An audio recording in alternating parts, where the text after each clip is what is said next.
All right, you guys. So we're going to talk about this. I know a couple months back they ended up saying, "Hey, we're closing down shop when it comes to E3," and I thought that was it. I thought that was the end of it. But they officially announced the end of E3 back 5 days ago. So we're going to talk about it.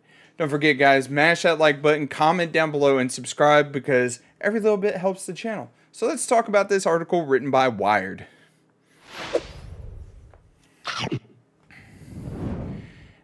The death of E3 signals the end of gaming's most extravagant era, which I have to agree and I have to disagree with that.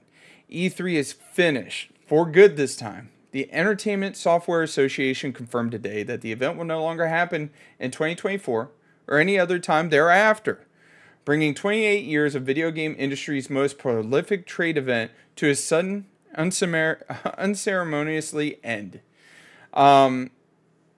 Like I said, the last couple years that it did go live, it didn't feel like E3. I know that a lot of it was affected by the pandemic and how people interacted with crowds after that. E3's demise isn't wholly unexpected. The annual event, a 3-day pageant with press conferences leading up to its showroom floors, opening day or two before, that was once the pinnacle of showcases for companies' forthcoming titles and consoles. As platforms like Twitch grew more popular, however, game makers and publishers no longer needed to rely on trade shows to make a splash, which kind of makes sense because when you're looking at trade shows, you got to take into account the booth, you got to take into account, paying the people to actually go to said events, getting, people to, depending on the game, some people did the cosplay to really bring that to the forefront there. And it's just one of those things. And they're talking poor attendance in the final event of 2019. Truth be told, I've been living here on the West Coast for, over a decade. And I've tried to get into such events like Comic-Con, San Diego Comic-Con that is, because it's just damn near impossible. I actually tried to go to E3 years ago. Guess what? Damn near impossible. Because either A, the prices, or B, the availability of tickets, it's just not there for people like me to go.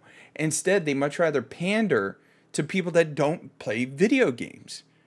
And that's who they're getting to go in there is influencers and shit like that. People that don't play video games is who they're pandering to. And they wonder why there's poor attendance. There wasn't poor attendance. You were pandering to the wrong crowd. And on top of that, like, the amount of people IGN sent, the amount of people that all these companies, like even Wired, would send that have zero interest in the video game market, but they would still send, was taking up space. So to me, they were pandering to the wrong people. So I think that's another reason why this event ended up coming down. Thanks to streaming platforms like Twitch and YouTube, companies now have the power to deliver news to consumers in person and online simultaneously without the need of public relation firms or journalists, which I 100% agree, because on top of that, being able to do it online and be like, hey, we're dropping a trailer in 3 days, like they did with GTA 6. Now, granted, it was kind of spoiled by hackers. This was a really good way for them to reach out, and it's cheaper because guess what? You don't have to pay for everybody to fly there. You don't have to pay for the floor space. You don't have to pay, for these extravagant booths that, you're just going to set up and tear right down. On top of that, Nintendo Direct is actually a really good way to find out what Nintendo's planning on doing. And then the Game Show Awards and the Summer Games Festival is basically taking over the spot of E3, because the Game Awards, guess what? That's in the winter time. The Summer Games Fest, you already know it's in the summer. So at the end of the day, you got two events that you can actually go broadcast to and be able to do it. Now, the Summer Games Fest, I will admit, is actually pretty nice because it kind of reminds me of like a much, much smaller scale E3 when it comes to like they put on the show, they get up on stage, they show a couple trailers in the background, and then they call it good. The Game Awards kind of reminds me of E3 because they're pandering to everybody else. They're not pandering to, the people that play the games. They're pandering to the Hollywood execs and stuff like that, trying to bring them in to get them to really bring gaming more to the forefront, which, truth be told, over the last 10 years, gaming has moved to the forefront and has become more mainstream than ever before. Even in the last, I'd say 5-6 years, it's really come to like the mainstream. ESA President and CEO Stanley Pierre-Louis said in his comments to the Washington Post announcing the end of the event, adding that although fans were invited to attend events in its sunset years, is more of a business and marketing confab. Wait, it's like I know exactly why they failed. Because they said that we were invited. And let me tell you, it was damn near impossible for us to get in. But they were pandering to the wrong individuals, the businesses and the marketing people. That's why they failed. We have access to consumers and to business relations through various means, including their own individual showcases. And that's why Microsoft's like, we're out. Sony's out. Nintendo's doing Nintendo Direct. So as soon as you lose the big three, it absolutely just kills the entire event. The gaming world just doesn't need E3 the way it used to. Because back in the day, because like they said, it's not just YouTube, it's not just Twitch that allows them to communicate with us.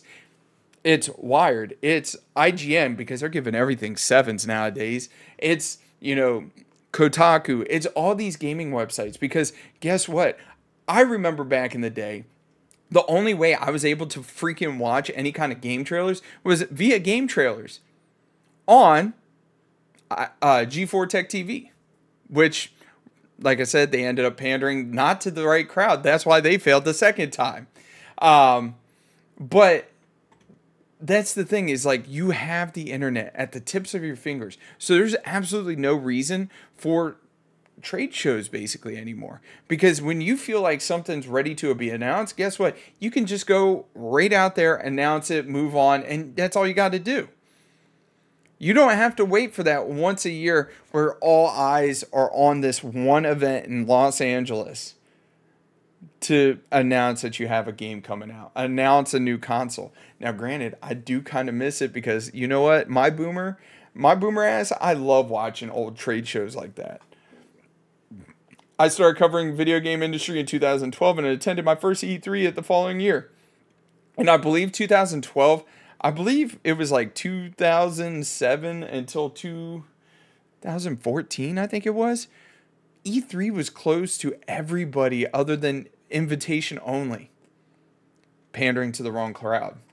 At the time, E3 was a pinnacle of gaming events, an all-hands-on-deck affair where video game journalists routinely filed several stories per day while running from big hype promo event to big hype meeting with game companies.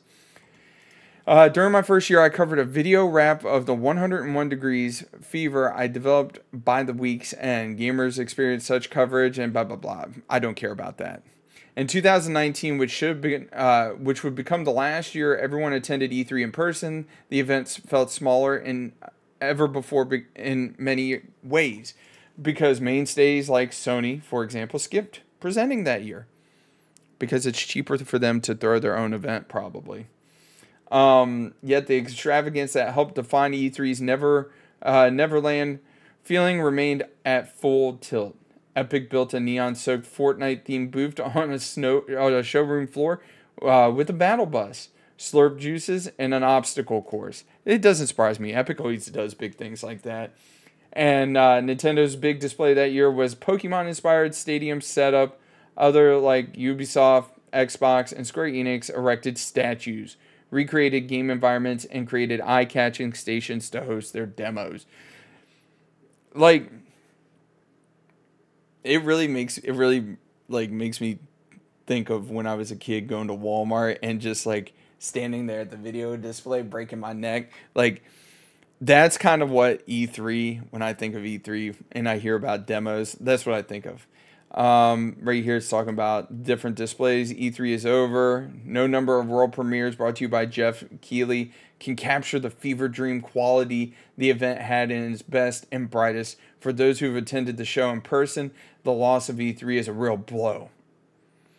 No, it was a way for you guys to like connect with each other. Like there was like I said, towards the end of E3, it was not E3. It was companies pandering to just influencers and video game journalists, people that don't care about gaming, that really killed it. Hollowing out a mainstay event that was such a networking opportunity as a marketing one. See, it wasn't about the games.